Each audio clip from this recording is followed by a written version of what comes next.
Mr. Cameron had a clear policy at the beginning of the year. No cell phones allowed in the classroom.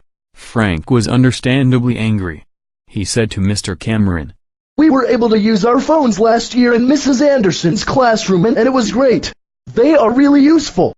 The students continued to beg and plead, but Mr. Cameron didn't want to hear it. Cell phones are distracting.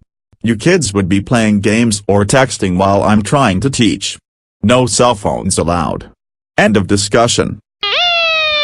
The bell rang and the frustrated students left for the day. While in the staff room, Mr. Cameron was talking to Mrs. Anderson about his class. "I just don't get it, Kathy. Kids just use their phones to text and play games. Why would you let them use phones in the classroom?" Come on, Tom. You have to get with the times and face the facts. It's estimated that 84% of middle school students and 85% of high school students own a cell phone. The possibilities of using cell phones as learning tools in the classroom are endless. What possibilities? How did you use them in the classroom? A lot of ways. They can be used to perform quick research during a lesson, create multimedia presentations, or incorporate Google Apps for education. However, one of the best uses I found was incorporating a program called Edmodo. Why don't you go and research it when you get home, Tom? Well, here's that Edmodo thing. I wonder what it's all about.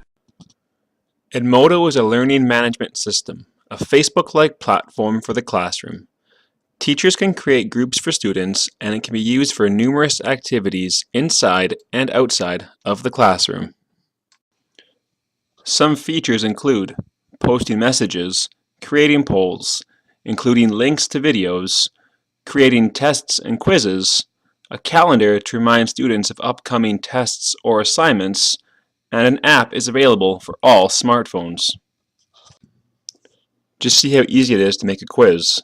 You put the title in, select your type, add your questions, put the time limit in, and finally, you assign the quiz to your class. Wow. Mr. Cameron said to himself. That is pretty interesting. Just think of what I could do with this in the classroom. Good morning, class.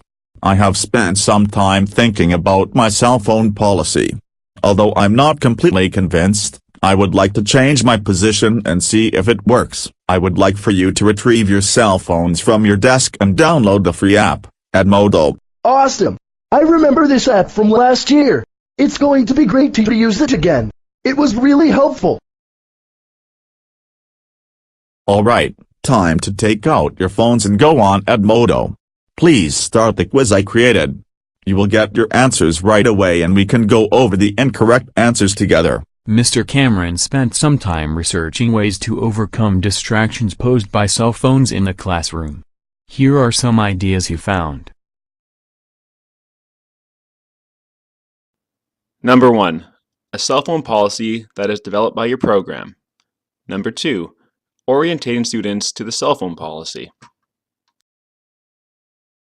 Number 3. Clearly communicate cell phone etiquette for the class. Number 4. Role model cell phone etiquette. Number 5. Reinforce cell phone etiquette in the course syllabus and program policy. And number 6. Request students leave their cell phones in lockers during examinations.